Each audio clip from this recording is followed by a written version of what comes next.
Hello friends, मैं Aryan Shukla business advisor YouTube channel business advisor 009 पर आपका स्वागत करता हूं। आज हम बात करने वाले हैं कॉमर्शियल टारगेट।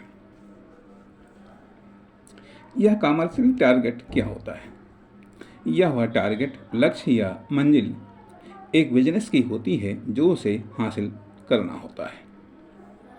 हम अपनी कास्ट निकालने के बारे में नहीं सोचते हैं, यह भी नहीं सोचते कि हम पर जो हमारे माँ बाप ने इन्वेस्ट किया है उसे कैसे निकालें, या जो हमने खुद पर टाइम, मनी, एफर्ट खर्च किया है उसे कैसे निकालें।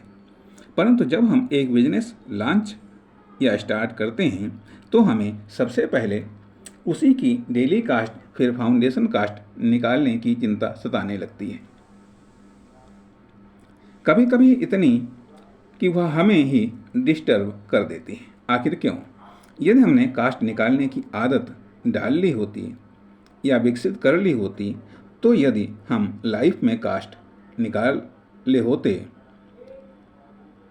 यदि हम एक्शन में कास्ट निकाल ले होते, तो आज बिजनेस में कास्ट निकालने में प्रॉब्लम ना आती। यही सत्य है। क्या? क्वालिटी प्रैक्टिस से आती। प्रैक्टिस और प्रैक्टिस में क्वालिटी इस बात से आती है कि आपने किसके साथ कितनी प्रैक्टिस की है। ध्यान दें, कस्टमर न तो प्रैक्टिस के लिए होता है न ट्रायल के लिए होता है। वह तो रिजेक्ट करता है या सेलेक्ट करता है। वह आपको न तो गाइडेंस देगा न चांस, जबकि आपकी अपने आप को चांस भी देते हैं। गाइडेंस भी देते हैं और सपोर्ट भी करते हैं, बशर्ते उन्हें आप पर भरोसा हो कि आप उनका इन्वेस्टमेंट उन्हें ही लौटाने वाले हो। उन्होंने हम पर इन्वेस्ट किया, हम अगली पीढ़ी पर कर रहे हैं। यह पैटर्न ऑफ इन्वेस्टमेंट हो सकता है, परंतु पैटर्न ऑफ रिटर्न नहीं हो सकता। इसलिए हमें पैटर्न ऑफ रिटर्न सीखना होगा। तो पहले हम उस रिटर्न की बात करें जो हम पर किसी ने या हमने स्वयं पर जो इन्वेस्ट किया है उसे वापस लौटाने की बात करें। तरीका खोजें, जल्दी और फास्ट कैसे लौटा सकें इस पर गौर करें, क्योंकि न्यू इन्वेस्टमेंट लाने के लिए ज़रूरी है पुराना इन्वेस्टमेंट लौटाया जाए। जल्दी लौटाओ इन्वेस्टमेंट, जल्दी लाओ इन्वेस्टमेंट। हम जानते हैं कि मार्केट या सोसाइटी में हम बिजनेस, फर्म, कंपनी, दुकान, प्रोडक्ट या सर्विस के रूप में इन्वेस्टमेंट ही तो करते हैं, फिर उसे रिटर्न करवाते हैं विद इंटरेस्ट या विद प्रॉफिट। यदि हम अच्छे रिटर्नर नहीं हैं तो हमें भी अच्छा रिटर्न नहीं मिलेगा। तो हमें भी नहीं मिल सकता अच्छे रिटर्नर। यदि हम अच्छे रिटर्नर नहीं हैं तो हमें भी नहीं मिल सकते अच्छे रिटर्नर। एक बात। दूसरी बात, हम कस्टमर को इन्वेस्टर मानते हैं जो हमारे डेवलपमेंट के लिए, हमारे बिजनेस, फर्म, कंपनी, दुकान के डेवलपमेंट के लिए, वह हमारे प्रोडक्ट, सर्विस के डेवलपमेंट के लिए छोटा छोटा इन्वेस्टमेंट करता है, फुटकर इन्वेस्टमेंट करता है, और बदले में हम उसे क्या रिटर्न दे रहे हैं, कितना रिटर्न दे रहे हैं, उससे वह संतुष्ट है या असंतुष्ट है, या फिर सरप्राइज या फिर प्रभावित है। अगर उसे मुनाफे का इन्वेस्टमेंट लगेगा तो वह दोबारा फिर इन्वेस्टमेंट करेगा हमारे बिजनेस, फर्म, कंपनी, प्रोडक्ट या सर्विस में, अन्यथा वह दूसरी जगह चला जाएगा। इस प्रकार से हमने एक लगातार इन्वेस्टमेंट करने वाले इन्वेस्टर को या डेवलपमेंटर को खो दिया, जो हमें हमारे बिजनेस, कंपनी, फर्म, प्रोडक्ट या सर्विस को बर्बाद भी कर सकता है। या टेंशन दे सकता है या प्रॉब्लम में खड़ी कर सकता है।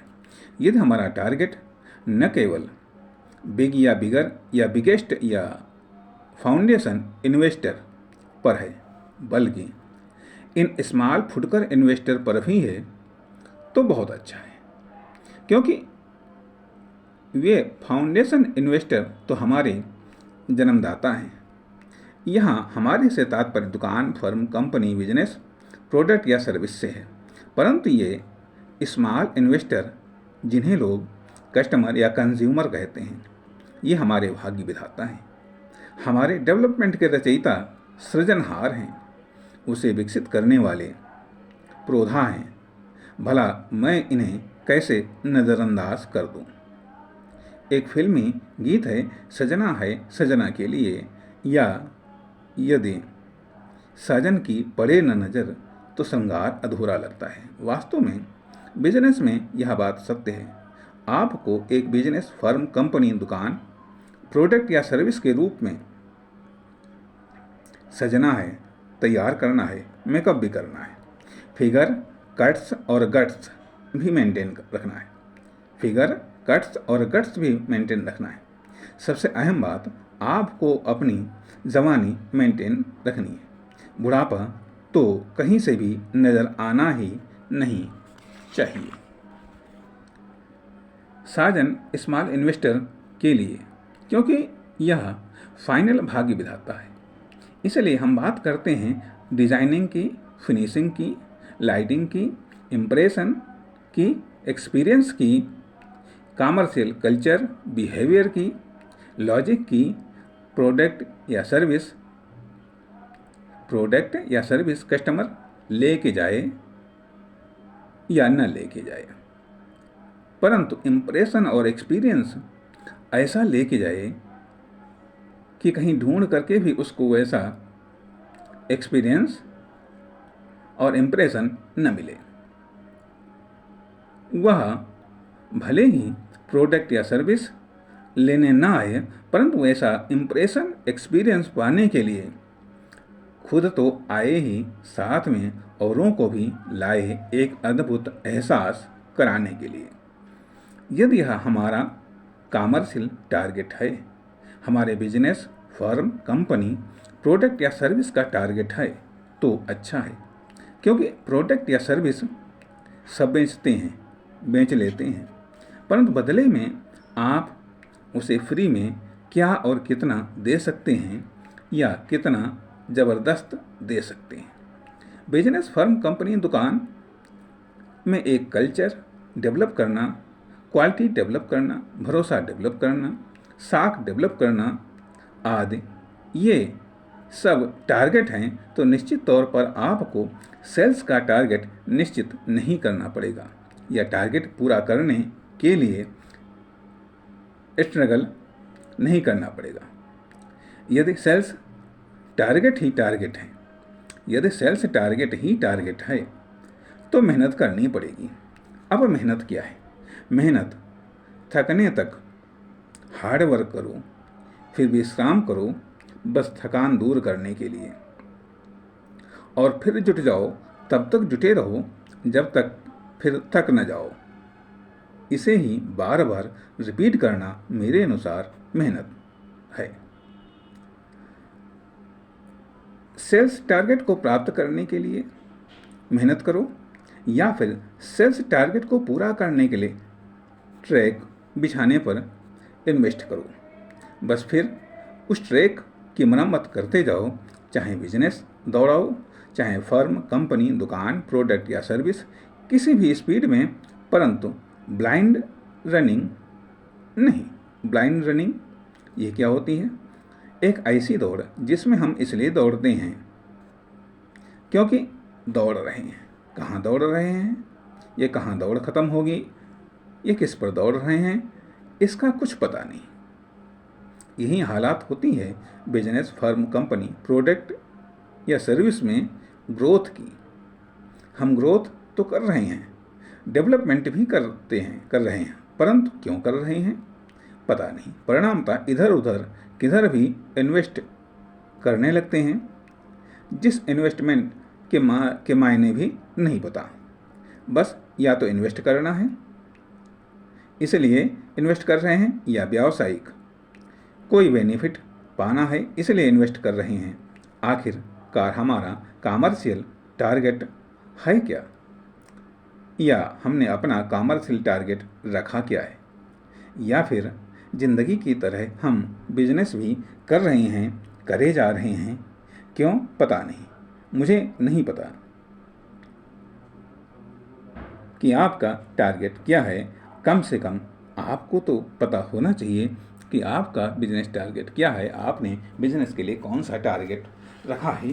और बिजनेस चालू होने के बाद में ये बहुत ही इम्पोर्टेंट है, टारगेट को सेलेक्ट करना, उसे अपडेट करना, उसे रिपीट करना, या पुराने टारगेट को जारी रखना, या नए टारगेट को सेलेक्ट करना। और यह टारगेट का बेस क्या है, केवल इच्छा है, अभिलाषा है, सपना है, या फिर यथार्थ है, या कल्पना है, या कोई कमर्शियल प्लानिंग है, या प्रोडक्शन प्लानिंग है, या सेल्स प्लानिंग है। किस आधार पर आप टारगेट को सेलेक्ट कर रहे हैं, और उसका साप्ताहिक मासिक अपडेट क्या है, कितना पहुंच रहे हैं, कितना इन्वेस्टमेंट कर रहे हैं, बदले में कहाँ तक आप अपने उस आपके और टारगेट के बीच में जो दूरी है उसको कितना इन्वेस्टमेंट करने पर कितना कवर कर रहे हैं, ये सब भी टारगेट में होना चाहिए। अर्थात यदि मेन टारगेट न मिले, टारगेट ए जो मेन टारगेट, टारगेट बी जो हेल्पिंग टारगेट है, यदि वो टारगेट न मिले तो कम से कम हेल्पिंग वाला टारगेट मिलना चाहिए। यदि वो भी न मिले तो कम से कम पूरक वाला टारगेट मिलना चाहिए। इस तरीके से हमें टारगेट को प्राप्त करने के लिए इन्वेस्टमेंट की प्लानिंग इस आधार पर करनी चाहिए कि कम से कम इन्वेस्टमेंट हमारा पूरी तौर से बर्बाद न जाए। इतनी बड़ी रिस्क हमको टारगेट के अचीवमेंट पर नहीं लेनी चाहिए। धन्यवाद, मिलते हैं अगले भाग में।